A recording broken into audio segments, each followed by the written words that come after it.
Hey guys, thanks for joining me for Untitled Play Games. My name is Lance, and today I'm taking a brand new game coming to Kickstarter called the Chronicles of Drunagor. This is a new game from Creative Game Studio. It is a 1 to 5 player game that takes roughly 1 to 2 hours to play, depending on the scenario you've chosen to play. And it is a fully cooperative game, so all the players are going to be working together to defeat the scenario they've chosen to go on. So in the game itself, magic has come back to the lands, and along with it, the darkness has begun to spread, monsters have crept back into the forests, and the undead king is trying to take the souls of anyone he can.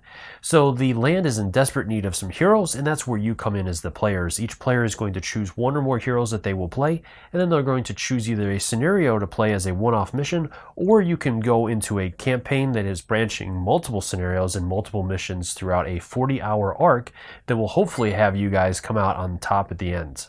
So highlights for me, the first thing is the game trays. This adds a really interesting three-dimensional element to dungeon crawlers, and with this, it's not just a gimmick, it also is going to add elements within the game where players are going to get bonuses based on if they're on higher terrain than enemies, and there's also going to be multiple levels with pits and spikes and all kinds of stuff where you can throw and push enemies into or fall into yourselves, and adding different dimensions to the game.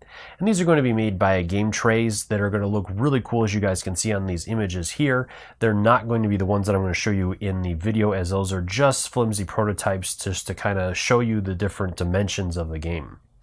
Another highlight for me is the darkness. This is a force that is going to be following and dogging the players throughout the game, and at the end of each round you're going to draw one or more runes based on the card that you have, and they will add different types and different shapes of darkness to the game that are going to injure the players and also cause them to be less effective in combat. On enemies that it happens to go on, they're going to be more effective in combat, so there's going to be some interesting things with the darkness, and it's going to continue to push the players forward in their missions and be an active opponent for the players that they're going to have to deal with throughout the game. And the final highlight for me are the characters themselves, as each character is going to have a ton of different options you'll have to choose, whether you're playing a single one-off mission or a sprawling campaign over multiple scenarios. As you grow your player, you're going to have a lot of tough decisions to make with them.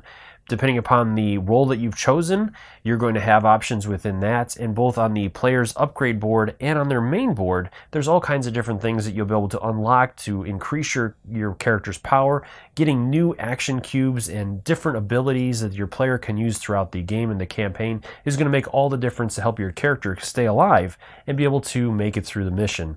So that's a really neat feature, and is going to provide you with lots of replayability and options within that. The one other thing I want to point out with this is that they do add 3 different modes to this. As normal dungeon crawlers will have a standard one-off mission where you can just choose a mission and play through, or a campaign, this one also introduces a PvP, or player versus player mode, where you can take your character, and if you think you have the best one, and go in a PvP arena and duke it out with other players and see who actually has the best hero. So another interesting option that they decided to throw in with this. And of course, these are just my opinions. I'd love to hear from you guys as well in the comments below. Let me know what you think on this, if this is one you're looking at backing, why or why not. And as always, if you find these videos helpful, if you like what I do, please consider that like button and subscribing to my channels. It really does make a big difference. It helps me to continue to grow and produce these videos. And if you want to slip in on all my videos, also considering that bell so you get notifications anytime I release new content. So let's head to the table, and I'll show you what this one's all about.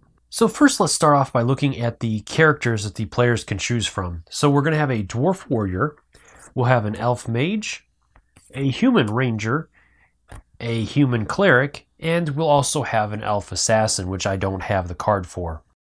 Each one of these player cards is going to outline all the different features of that player, the available action cubes that they'll start the game with, which will be listed on their card. So for example, with our cleric here, he's going to start with a yellow, a red, a green, and 2 blue that are all going to go on his available action cubes.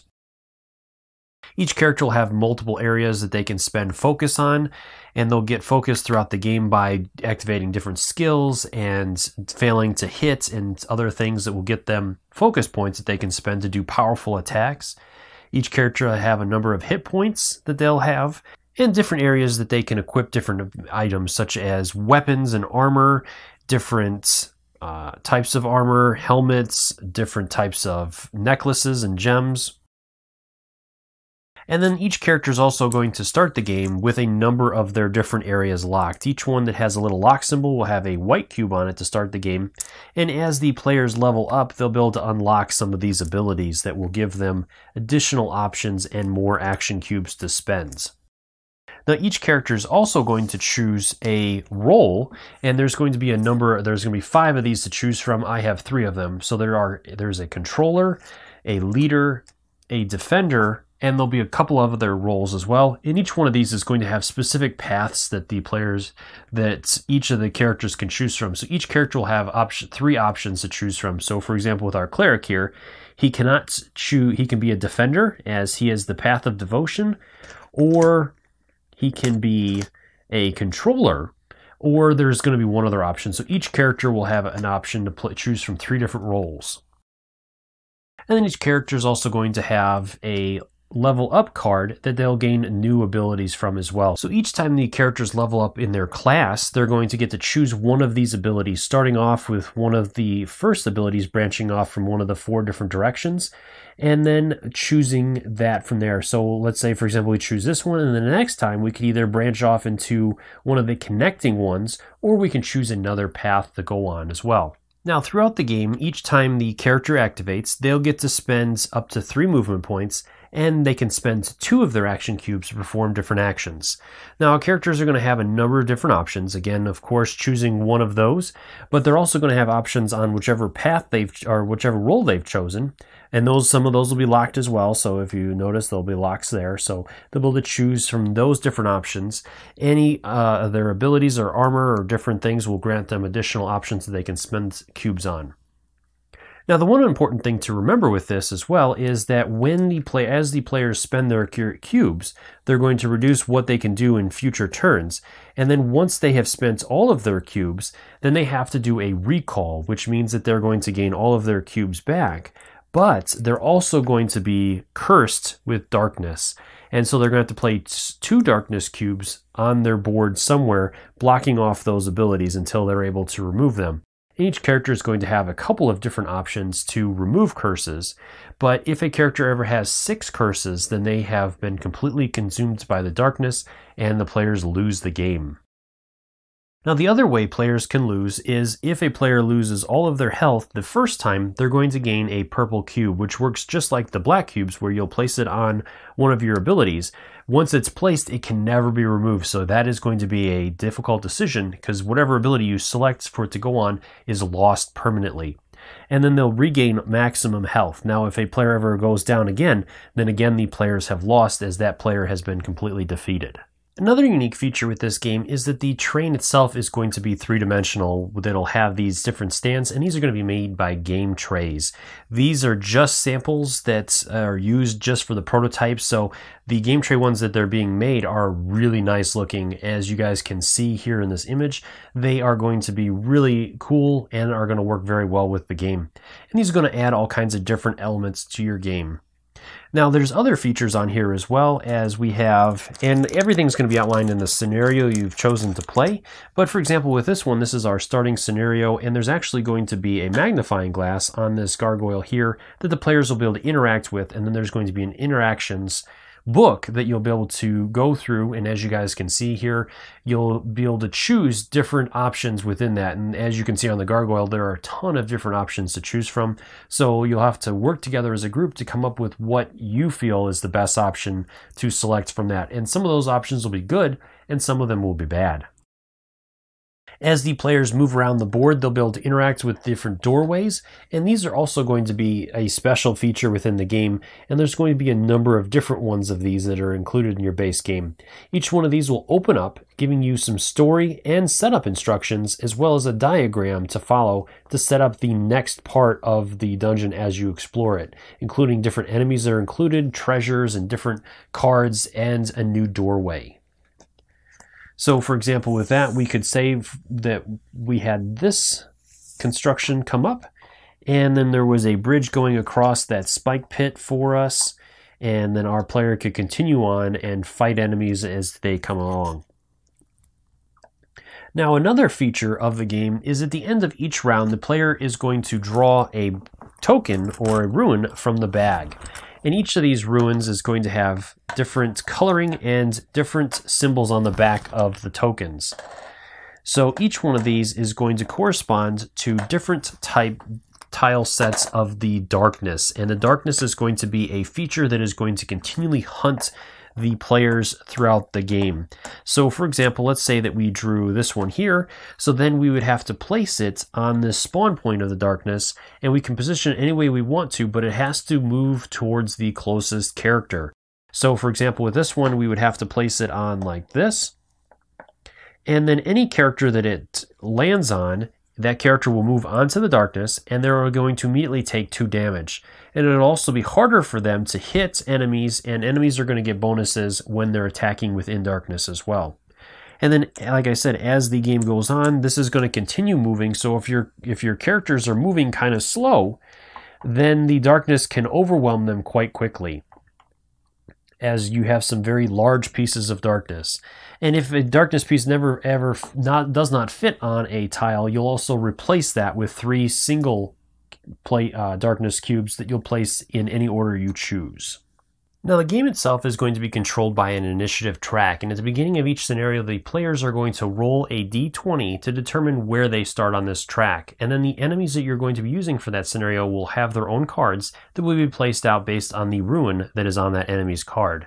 And that'll correspond to the runes that are on the initiative track. Now, depending upon the number of players, you're also going to add a number of command cards. So with this one, it is a 3+ player command card, and this will activate additional enemies of that type as well. So this one is going to inactivate the skeleton archers again during the turn.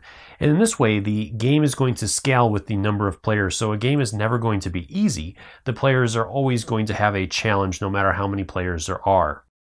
And each of the enemy types is also going to be double-sided. That will be determined based on the number of players again, and will scale with the players. So as you play with more players, the enemies are also going to do more damage to you. And like I said, the marker is going to proceed, and during a player's turn, they're going to get to spend 3 movement points and 2 action cubes, or up to, and then it'll move on, continuing activating everything in the row, and then following suit on the bottom track. Again, when it reaches the last point on the track, you are going to draw a rune or a number of runes from the bag, and then again activating those runes, placing that darkness down, and then you're also going to place the rune on the initiative track on its symbol. And at the end of the game, based on the number of runes of each color, there's going to be effects for that. So if you're fighting a end boss, they may have more points based on the number of runes, or all kinds of different things. So if you take too much time in a game, you're going to bump up the final enemy as well, giving them even more power to defeat you. So you want to keep that in mind as well. There's a lot of different things that are going to be pushing you forward in this game to make you make hard decisions and hopefully live to tell the tale. But the game itself is going to punish you if you're not careful, and the enemies are truly nasty. They can dish out some serious damage. For example, this Shadow Knight here, he is really nasty. He can do 5 damage, and he's going to hit all of the characters in a single blue space, which can be all the characters if they're all chained together. So a really nasty customer. So last thing I want to show you is a round in action. So I've gone ahead and just selected one character, and I've put a couple of enemies out on the board. So at this point, the round would start with us moving the round tracker, and would activate each enemy starting on the top. So our first enemy to activate is the skeleton archers, and so we would simply follow their sequence. So first off, they have a multi-shot that's going to do 3 damage twice, and it has a range of 2 spaces, which for range, it's going to be the blue spaces that are going to count. So his range is 1, 2, so he has range to our wizard, our mage, so he does not have to move. From there, then he's going to go ahead and target our wizard with the first attack that does 3 damage. And so our wizard's going to look on her board and decide if she wants to spend any action cubes to defend that. So if she has any reactions or anything that has a little lightning bolt on it, she can use those to help her defend. So she does have the magic robe, which is going to help her prevent 2 damage to self, and she can use a cube on that. And you can do that multiple times, unlike most things where you can only put 1 cube on there. So let's go ahead and do that. We'll go ahead and spend 1 of the reds on here, and that'll prevent 2 damage. So she's only going to take 1. Then he's going to go again. So again, she can choose, which she is going to spend another cube to block that damage again. So she'll only take 1 damage again. So at that point, then his turn is over. So then we would move that marker over, and then it is our mage's turn. So then she's going to choose what she wants to do. She can move up to 3 spaces, and then she can use 2 of her action cubes. And she can do this in any order as she wants to. So with that, she has some options. She has a ranged attack here with the acid arrow that's going to do a lot of damage to a target. But with that, it does have the range of her staff, which is a range of 1. So she could only target up to this space here. So she wouldn't be able to target that archer if she wanted to. And we do have the rotten flesh coming up next. So she needs to do something in order to stop him from being able to get to her. So let's go ahead and start off with let's do the flame sphere. This is going to do 2 damage to the target and all adjacent. So let's go ahead and spend our action cube to do that. And with it being a magic attack, we can target any space on the map. So we're going to go ahead and target the archer, and that's going to do 2 damage. And the archer only has 2 hit points as they're based on the number of characters. So she has eliminated the archer with that 2 damage, so he'll be removed. And anytime you kill a character, our player here has Rejuvenation, so she's going to gain 1 hit point back, and they get to upgrade. So we'll move the token up to the first upgrade, which is a skill ability. So with that, she would be able to choose one of these abilities to gain permanently, removing one of these white tokens or clear tokens. So for this example, let's go ahead and say that we remove this one to give us a new passive ability, which lets her deflect arrows. Now, if she would have chosen an ability that is colored, she would gain an action cube of that color. Or if she chooses an ability on her control panel with a multicolor, she gets to choose the cube that she gains. From there, then, she still has 1 action remaining. So from here, let's go ahead and do knockback. So with that one, it is going to do 2 damage, and it'll also push the target 3 spaces. So with that, it is going to follow the range because she used a red cube. Now, if she would have used a blue or green, so let's do that. Well, we don't need to, but if we use the blue or green, we can target any enemy on the field. Otherwise, we do have to stick with the range of the weapon if it is a yellow or red. So she is within range 1, so we're okay there, and she'll do 2 damage to the enemy, which almost kills him, but she also gets to push him 3 spaces. So that'll be the end of her turn. She doesn't want to really do anything else, so then we move on to the next enemy. That guy has a movement of 3, and he must be adjacent to his targets. So moving 3 spaces, he is just short of his target, so he won't be able to wound her. From there, it would move on, activating anything else, and it would come down here and activate the bottom row next, which we have the draw 2 ruins from the bag. So at that point, we'll draw the first ruin. So it's a red, and it is a right angle. So we would place that out, and it has to be placed out in the area that has the spawn point on it, and it's going to move towards the closest character. Then we'll go ahead and draw the second ruin, and we have a blue one now, and this one is like a zigzag.